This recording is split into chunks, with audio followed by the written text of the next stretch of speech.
Ang magsisindi na makandila ng korona ng Adbyento ay sila Mr. and Mrs. Elias Jr. and Carolina Menina and family, Mr. Jomar Ginto and Maricel Sumbito and family, Mrs. Midilyn Vargas and family, Mr. Melchor and Mrs. Jenny Gabriel and family.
Dakilang Ama, sa huling linggong ito ng Adbyento, muli aming sinisindihan ang makandila ng korona ng Adbyento, lalo-lalo na ang kandila ng pag-ibig. Basbasan mo ang mga pamilya na nagsindi na makandilang ito. Ipagkaloob mo sa kanila ang mga biyaya na kanilang kinakailangan sa kanilang buhay. Patuloy mo silang tulungan at huwag mo silang pababayaan sa kanilang mga pamumuhay. Ilayo mo po sila sa lahat ng kapahamakan, mga panganib at mga sakit. Ipadama mo ang iyong mga presensya na ikaw ay kanilang kasakasama sa kanilang paglalakbay sa buhay na ito. Ipagkaloob mo sa kanila ang mga biyaya na kanilang kinakailangan, lalo-lalo ng biyaya ng pagmamahalan, pagkakaunawaan, pagkakaisa, pagtutulungan, pagdadamayan, at kapayapaan sa kanilang tahatahanan. Mapagmahal naming Diyos, pagkalooban mo kaming lahat ng lakas loob na maibahagi ang iyong pagmamahal. Pagmamahal sa buhay at sa sanglilika, pagmamahal sa mamakasalanan at banal, pagmamahal sa mahirap at mga inaapi. Amen.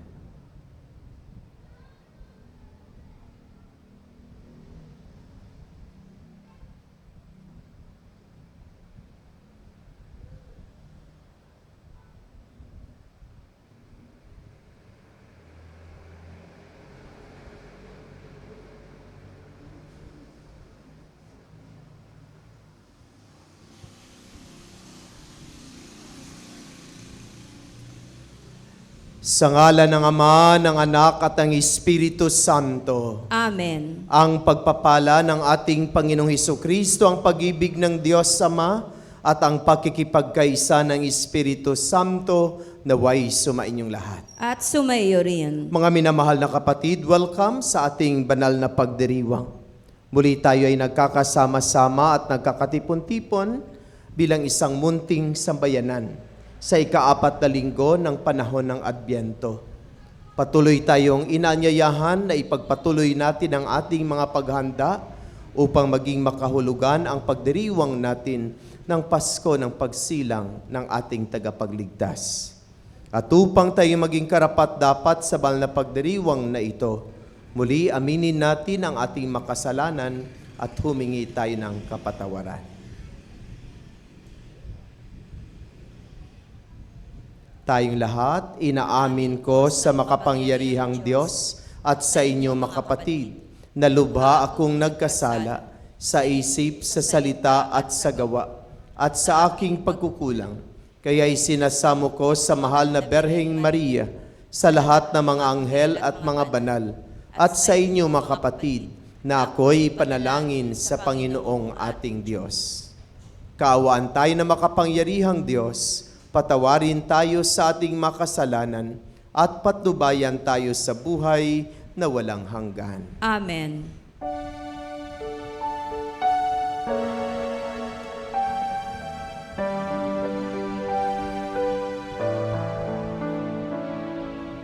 Panginoon,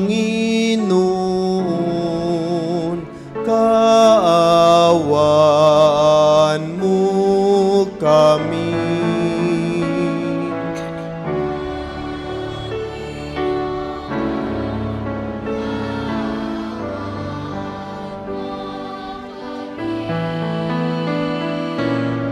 Kristo, kaawan mo kami.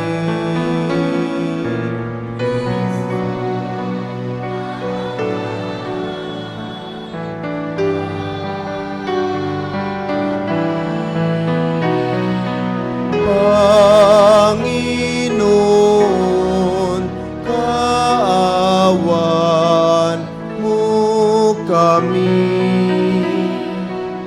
Panginoon, kaawaan mo kami.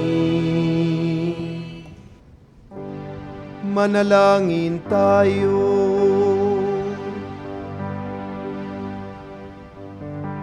Ama naming makapangyarihan, kasihan mo kami na iyong pagmamahal upang kaming nakabatid sa pagkabalita ng anghel tungkol sa pagkakatawang tao ng anak mo ay makapakinabang sa kanyang pagpapakasakit at pagkamatay sa krus sa pagsapit namin sa pagkabuhay niya sa langit sa pamamagitan niya kasama ng Espiritu Santo magpasawalang hanggan.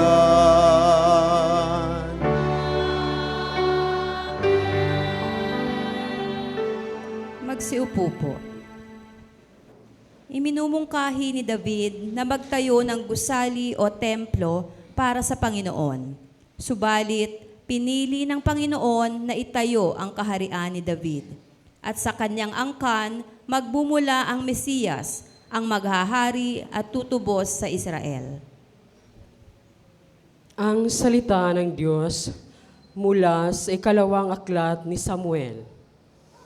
Si David ay panatag ng nakatira sa kanyang bahay. Sa tulong ng Panginoon, hindi na siya ginagambala ng kanyang mga kaaway.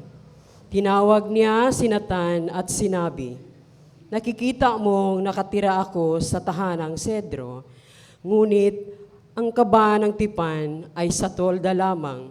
Sumagot si Natan, "Isagawa mo ang iyong iniisip, sapagkat ang Panginoon ay sumasa iyo."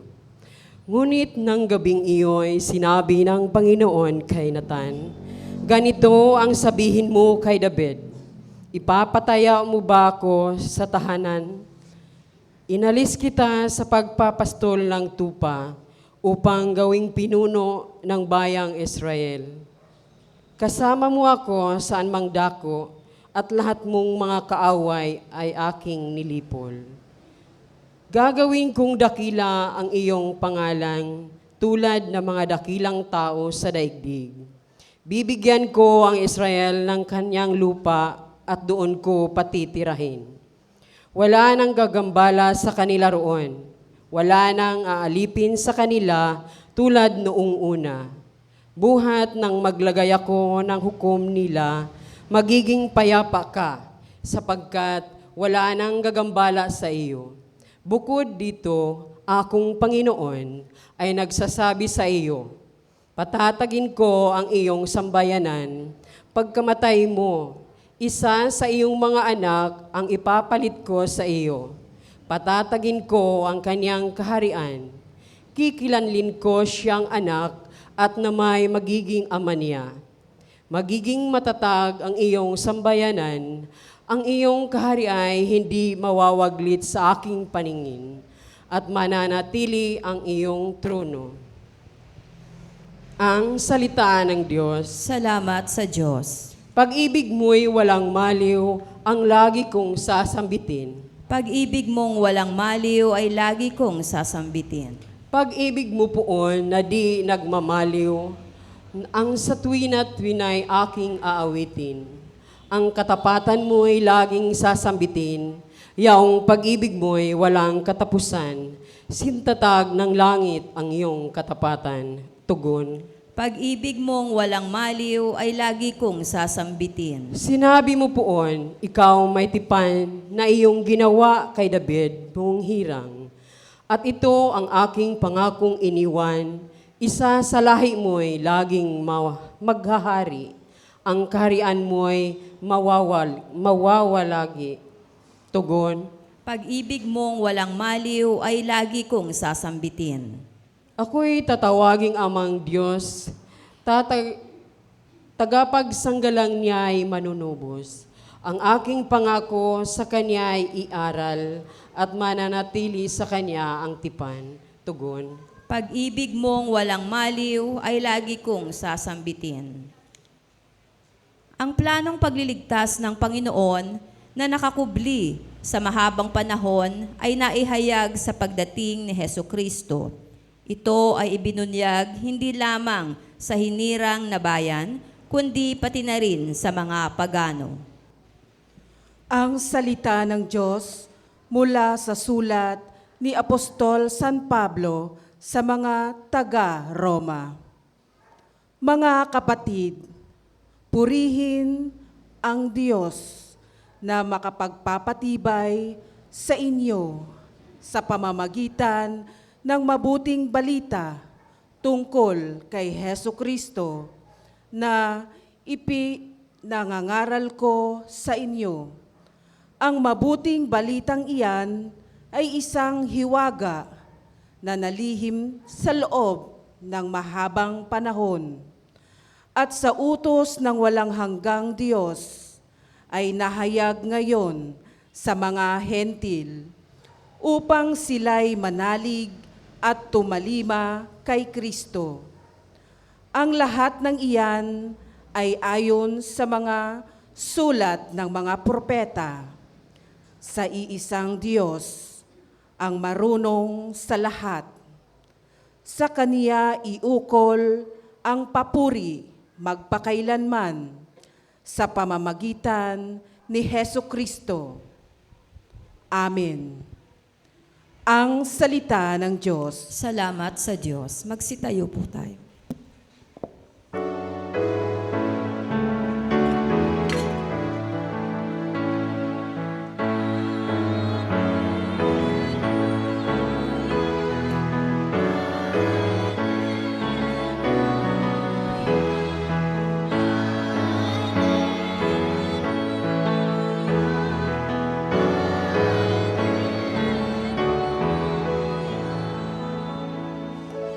Narito ang lingkod ng Diyos, maganap nawa ng lubos ang salita mong kaloob. Alleluia, alleluia. Sumainyo ang Panginoon. At sumayo rin. Ang mabuting balita ng Panginoon ayon kay San Lucas. Papuri sa iyo, Panginoon. Noong panahong iyon, ang Anghel Gabriel ay sinugo ng Diyos sa Nazaret, Galilea, sa isang dalaga na ang pangalay Maria. Siya'y nakatakdang ikasal kay Jose, isang lalaki, buhat sa lipi ni Haring David. Paglapit ng anghel sa kinaroonan ng dalaga, binati niya ito. Matuwa ka, ikaw ay kalugod-lugod sa Diyos, wika niya. Sumasa iyo ang Panginoon. Nagulumihanan si Maria sa gayong pangungusap at inisip niyang mabuti kung ano ang kahulugan niyon. Kaya't sinabi sa kanya ng anghel, "Huwag kang matakot, Maria, sapagkat kinalulugdan ka ng Diyos. Makinig ka, ikaw ay maglilihi at manganganak ng isang lalaki, at siya'y tatawagin mong Jesus. Magiging dakila siya at tatawaging anak ng kataas-taasan. Ibibigay sa kanya ng Panginoong Diyos ang trono ng kanyang amang si David. Maghahari siya sa angkan ni Jacob magpakailanman, at ang kaniyang paghahari ay walang hanggan." Paanong mangyayari ito gayong ako'y dalaga? Tanong ni Maria. Sumagot ang anghel, bababa sa iyo ang Espiritu Santo at liliman ka ng kapangyarihan ng kataas-taasan. Kaya't banal ang ipanganganak mo at tatawaging anak ng Diyos. Natatandaan mo ang iyong kamag-anak na si Elizabeth? Alam ng lahat na siya ay baog, ngunit naglihi siya sa kabila ng kaniyang katandaan. At ngayoy ika-6 na buwan na ang kaniyang pagdadalang tao, sapagkat walang hindi mapangyayari ang Diyos. Sumagot si Maria, ako'y alipin ng Panginoon. Mangyari sa akin ang iyong sinabi. At nilisan siya ng anghel. Mga kapatid, ang mabuting balita ng Panginoon. Pinupuri ka namin, Panginoong Heso Kristo. Magsiupo po. Magandang umaga po sa lahat. Sa umagang ito, mulit-muli tayo ay nagkakasama-sama at nagkakatipon-tipon upang ipagdiwang natin ang banal na misa. At sa banal na misang ito, binibigyan tayo ng pagkakataon upang ating ipahayag ang ating taos-pusong pasasalamat sa Diyos sa lahat ng mga biyayang ipinagkaloob niya sa atin. Alam natin na ang Diyos ang siyang bukal ng mga biyaya na ating kinakailangan sa buhay. Siyang nagkakaloob ng lahat, pati ng ating buhay. At dahil dito, karapat-dapat lamang na ating papurihan at pasalamatan ang ating Diyos. Tayo ngayon ay nasa ika-4 na linggo ng panahon ng Adbyento. Ilang oras na lang at ipagdiwang na natin ang Pasko ng pagsilang ng ating Panginoon. At sabi natin, ang panahon ng Adbyento ay panahon ng pag-iintay dahil may darating. At habang tayo ay nag-iintay, kailangan tayo ay maghanda. So mamayang gabi na, ay darating na ang ating iniintay. Ang gabi na kung saan muli nating ipagdiwang alalahanin ang pagsilang ng ating tagapagligtas. Ibig sabihin, ilang oras na lang ang natira sa 4 na linggo at 9 na araw ng ating paghahanda. At sana, ready na tayo. Handang-handa na tayo, nahihanda na natin ang ating mga sarili, nahihanda na natin ang ating mga puso, naihanda ng ating mga tahatahanan, naihanda na rin natin ang ating mga munting sambayanan upang gunitain ng may makahulugan ang Pasko ng pagsilang ng ating tagapagligtas. At sa pagdiriwang natin ng Pasko ng pagsilang ng ating Panginoon, sana hindi natin makakalimutan na si Jesus ang siyang pinakadahilan kung bakit ipinagdiriwang natin ang Pasko ng pagsilang. Pero kung minsan nakakalungkot na kung minsan nakakalimutan natin siya. Marami akong naatinan na mga Christmas party. Kahit hindi pa Christmas, marami akong naatinan na Christmas party. Marami silang mga iba't ibang activities, mga palaro, mga exchange gift. Tapos naghahanda ng marami at masasarap na pagkain. Tapos may mga costume sila. Pero natapos lang ang Christmas party, hindi ako nakarinig na nagdasal sila. Kahit nung kumain na, hindi ko narinig na nagkaroon ng blessing of the food. Tuloy, Nakatanong ako sa aking sarili, sino ba ang dahilan kung bakit nagkaroon sila ng Christmas party? Di ba, tinatawag na nating Christmas party, Christmas. Ibig sabihin, si Jesus Christ, si Jesus, ang dahilan ng kanilang pagpaparty. Subalit, bakit walang panalangin? Hindi man nagkanta ng Happy Birthday, Jesus. Ibig sabihin, nakalimutan talaga ang pinakadahilan kung bakit mayroong Christmas kaya nga nagpa-party. At ang pinakadahilan ay walang iba kundi ang ating Panginoon.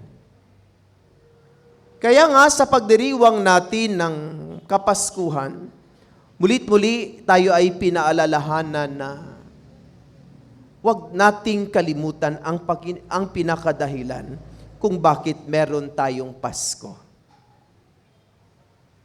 Kahit daing lang yan at kahit gulay lang yan sa ating Noche Buena, ay maalaala natin siya, na siya ang dahilan ng ating pagsama-sama at pagtitipon-tipon bilang isang pamilya sa ating hapagkainan upang ipagdiwang ang kanyang pagsilang.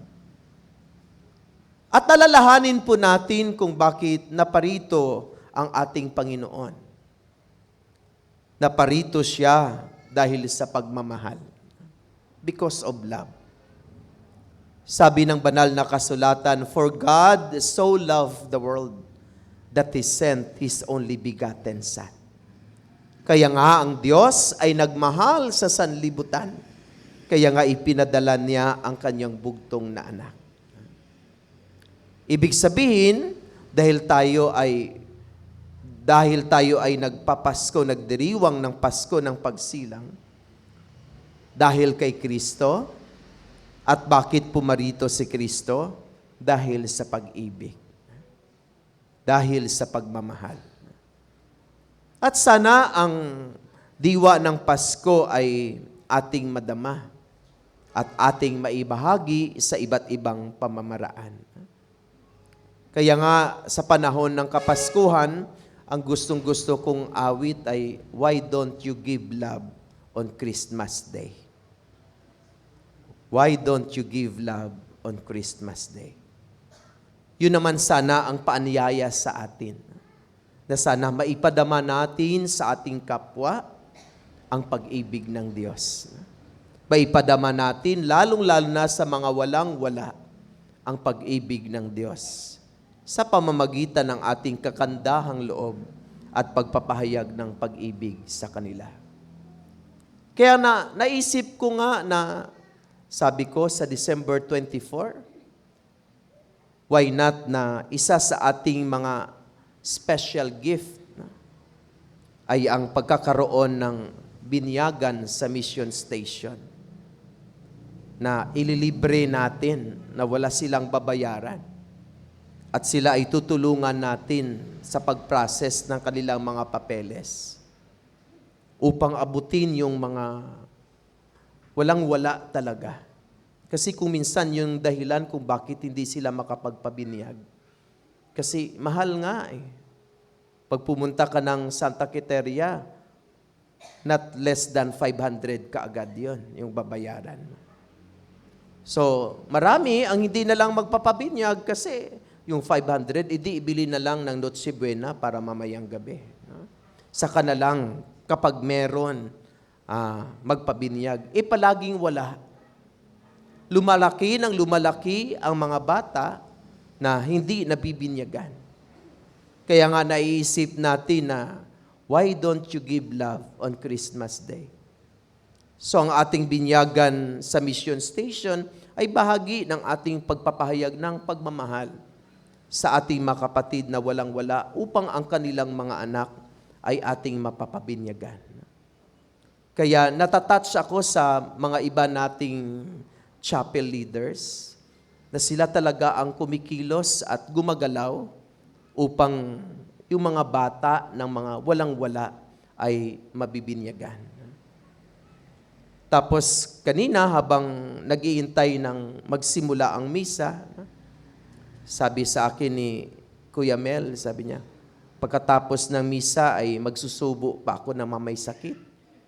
Sabi ko sa kanya, wow, why don't you give love on Christmas Day? Sa pamamagitan ng pagdala kay Jesus upang ipasubo sa mga may sakit, the best gift that you can give to the sick people as an expression of love. So marami tayong mga pamamaraan na kung saan maipahayag natin ang pag-ibig na siyang naging dahilan kung bakit narito si Jesus. Tayo lang ang magiging creative at gumawa ng paraan upang ang pag-ibig na ito ay maipadama natin sa ating mga kapwa, lalo't higit sa mga nangangailangan.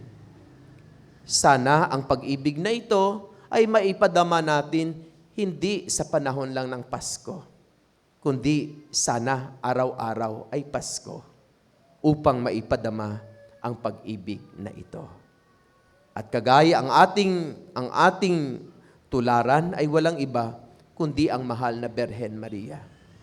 Hanggang sa huling sandali ng kanyang buhay ay kanyang ipinahayag ang kanyang pag-ibig sa pamamagitan ng pagsunod sa kalooban ng may kababaang loob sa kalooban ng ating Panginoon. Why don't you give love on Christmas Day? Because the main reason why we have Christmas, it is because of that love. Amen. Sitayo po tayo. Mga kapatid, idalangin natin sa Ama na tulad ni Maria, maging bukas sa tanda ang ating mga puso at isipan na ipahayag ang pag-ibig sa iba't ibang pamamaraan, lalo-lalo na sa ating mga kapwa na higit na nangailangan. Sa bawat panalangin ang ating itutugon, Panginoon, gabayan mo kami na ipahayag ang pag-ibig. Panginoon, gabayan mo kami na ipahayag ang pag-ibig. Katulad ng Birheng Maria, nawa ang Santo Papa, mga obispo, mga pari at diakono ay maging bukas sa pagdaloy ng banal na Espiritu upang magampanan nila ang kanilang tungkuling na aayon sa kagustuhan mo, O Diyos. Manalangin tayo. Panginoon, gabayan mo kami na ipahayag ang pag-ibig. Katulad ng Birheng Maria, kilalanin nawa ng mga namumuno sa pamahalaan ang kilos ng banal na Espiritu upang magabayan sila sa bawat desisyon nila sa buhay at sa kanilang pagiging tagapagtaguyod ng katotohanan. Manalangin tayo. Panginoon, gabayan mo kami na ipahayag ang pag-ibig. Para sa mga dukha at nagigipit, mga nag-iisa at napapabayaan, maramdaman nawa nila ang pagkalinga mo, Ama, sa tulong ng mga taong nagmamalasakit. Manalangin tayo. Panginoon, gabayan mo kami na ipahayag ang pag-ibig. Para sa mga nurse, doktor at iba pang nangangalaga sa mga may karamdaman, gabayan at patataginawa sila ng Espiritu sa bawat pagsubok sa kanilang kinahaharap. Manalangin tayo. Panginoon, gabayan mo kami na ipahayag ang pag-ibig. Patuloyin mo, Ama, ang lahat ng mga pumanaw sa kaluwalhatian sa kalangitan. Manalangin tayo. Panginoon, gabayan mo kami na ipahayag ang pag-ibig. Sa katahimikan ng ating mga puso, idulog natin sa Diyos ang iba pa nating mga personal na makahilingan at mga panalangin. Ipagdasal natin sa masandaling ito ang bawat miyembro ng ating pamilya.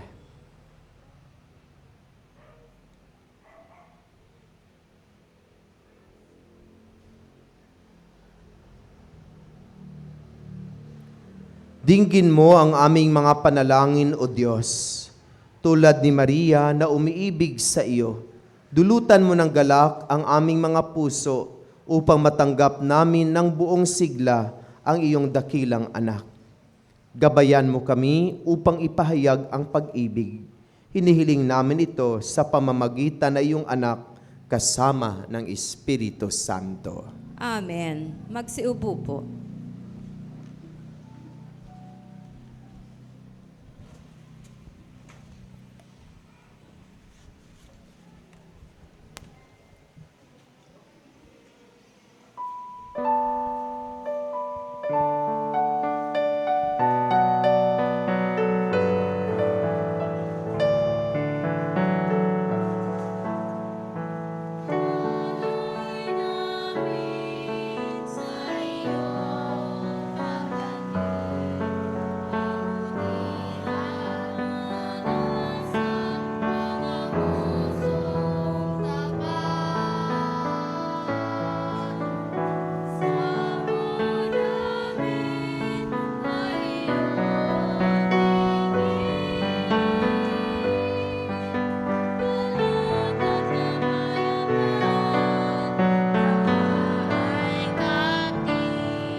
Magsitayo po tayo.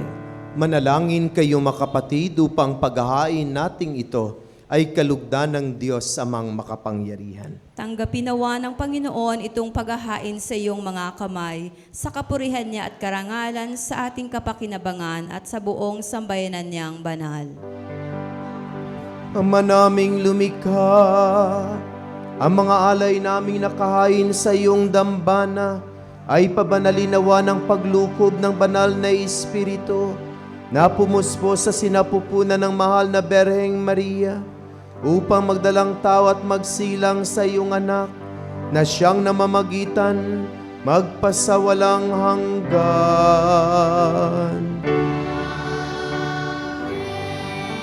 Sumainyo ang Panginoon. Itaas sa Diyos ang inyong puso at diwa.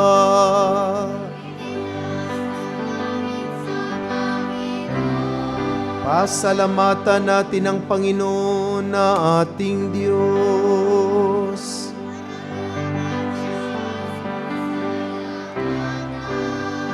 Ama naming makapangyarihan, tunay nga marapat na ikaw ay aming pasalamatan sa pamamagitan ni Hesukristo na aming Panginoon. Ang pagsusugo mo sa Kanya ay pinahayag ng lahat ng mga propeta. Ang pagsilang niya ay pinanabikan ng mahal na Berheng Kanyang inang tunay sa kapangyarihan ng Espiritong Banal. Ang pagdating niya ay inilahad ni San Juan Bautista sa kanyang pagbibinyag. Ngayong pinaghandaan namin ang maligayang araw ng kanyang pagsilang.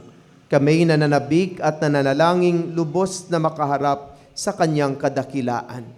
Kaya kaisa na maanghel na nagsisiawit ng papuri sa iyo, nang walang humpay sa kalangitan, kami nagbubunyi sa iyong kadakilaan.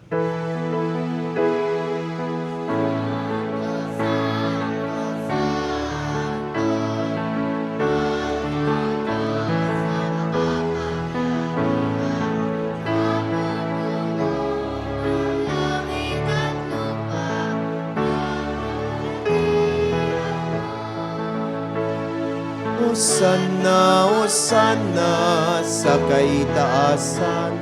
Hosanna, Hosanna sa kaitaasan.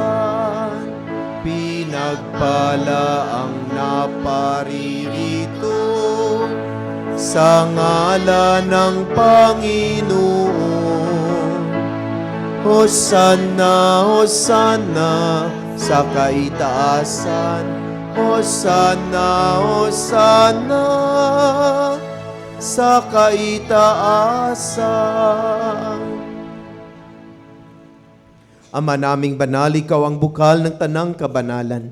Kaya't sa pamamagitan na iyong Espiritu, gawin mong banal ang makaloob na ito upang para sa amin ay maging katawan at dugo ng aming Panginoong Heso Kristo.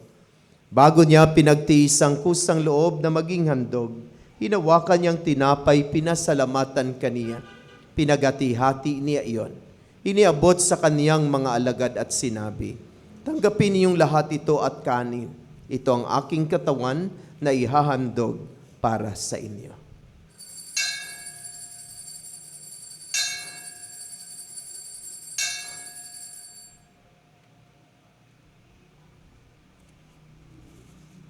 Gayon din naman, nung matapos ang hapunan, hinawakan niyang kalis, muli kaniyang pinasalamatan. Iniabot niyang kalis sa kaniyang mga alagad at sinabi, tanggapin niyong lahat ito at inumin. Ito ang kalis ng aking dugo, ng bago at walang hanggang tipan. Ang aking dugo na ibubuhos para sa inyo at para sa lahat sa ikapagpapatawad ng mga kasalanan. Gawin ninyo ito sa pag-alaala sa akin.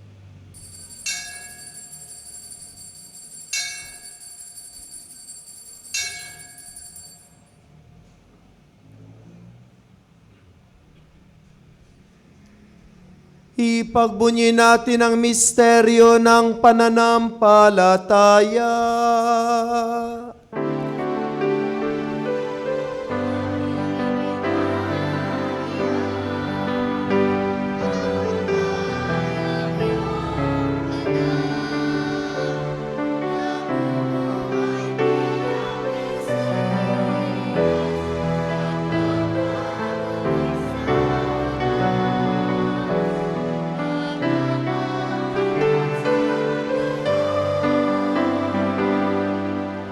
Ama, ginagawa namin ngayon ang pag-alaala sa pagkamatay at muling pagkabuhay ng iyong anak.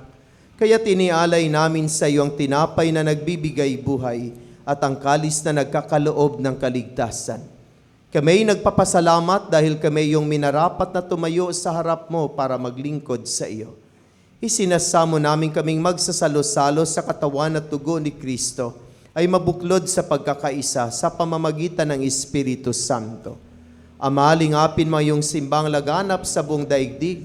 Puspusin mo kami sa pag-ibig kaisa ni Francisco na aming Santo Papa, ni Pablo Virgilio na aming Obispo, at ng Tanang Kaparian. Alalahanin mo rin ang mga kapatid naming nahimlay na may pag-asang sila'y muling mabubuhay, gayon din ang lahat ng mga pumanaw. Kaawaan mo sila at patuloyin sa iyong kaliwanagan. Kaawaan mo at pagindapatin kaming lahat na makasalo sa iyong buhay na walang wakas, kaisa ng mahal na Bereng Maria na Ina ng Diyos, ng kaniyang kabiyak ng puso si San Jose, kaisa ng mga apostol at ang lahat na mabanal na namuhay dito sa daigdig ng kalugod-lugod sa iyo. Maipagdiwang nawa namin ang pagpupuri sa ikararangal mo sa pamamagitan na iyong anak na aming Panginoong Heso Kristo. Sa pamamagitan ni Kristo, kasama niya at sa Kanya, ang lahat ng parangal at papuri ay sa iyo, Diyos Amang makapangyarihan, kasama ng Espiritu Santo, magpasawalang hanggan.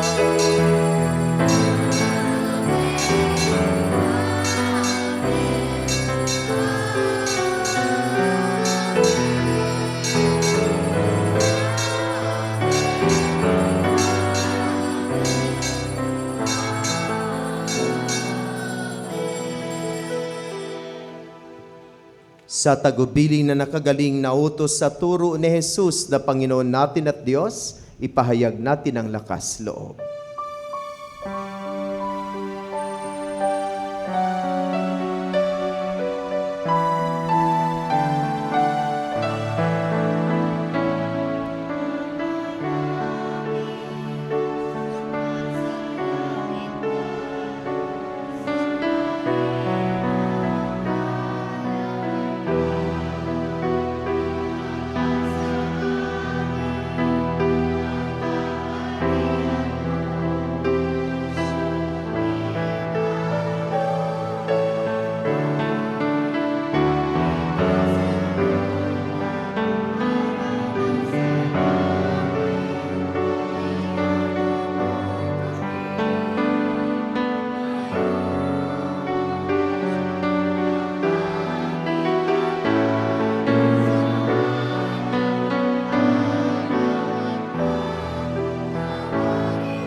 Hinihiling namin kami adya sa lahat ng masama, pagkalooban ng kapayapaan araw-araw. Iligtas sa kasalan at ilayo sa lahat ng kapahamakan, samantalang aming pinanabikan ang dakilang araw ng pagpapahayag ng tagapagligtas naming si Hesu Kristo.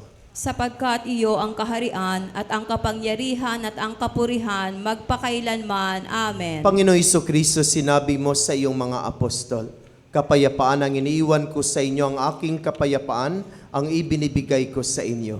Tunghayan mo ang aming pananampalataya at huwag ang aming mga pagkakasala. Pagkalooban mo kami ng kapayapaan at pagkakaisa, ayon sa iyong kalooban, kasama ng Espiritu Santo, magpasawalang hanggan. Amen. Ang kapayapaan ng Panginoon ay laging sumainyong lahat. At sumaiyo rin. Mga kapatid, magbigayan tayo ng kapayapaan sa isa't isa. Peace be with you.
Mga kapatid, narito si Jesus, ang kordero ng Diyos, siyang nag-aalis na makasalanan ng sanlibutan. Mapalad ang inaanyayahan sa kanyang banal na piging. Panginoon, hindi ako karapat-dapat na magpatuloy sa iyo, ngunit sa isang salita mo lamang ay gagaling na ako.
Magsitayo po tayong lahat.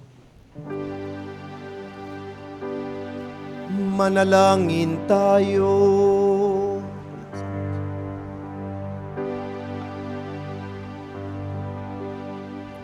Ama naming mapagmahal, amin ang pinagsaluhan ng piging na nagbibigay buhay, habang papalapit ang dakilang kapistahan ng Pasko ng pagsilang.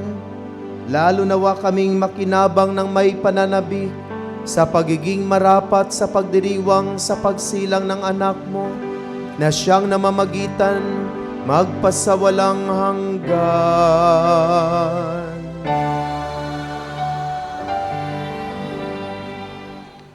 Panalangin sa Birhen ng Banal na Puso ni Jesus. Alalahanin mo, mahal na ina ng banal na puso ni Jesus, ang madakilang bagay na ginawa ng Panginoon para sa iyo.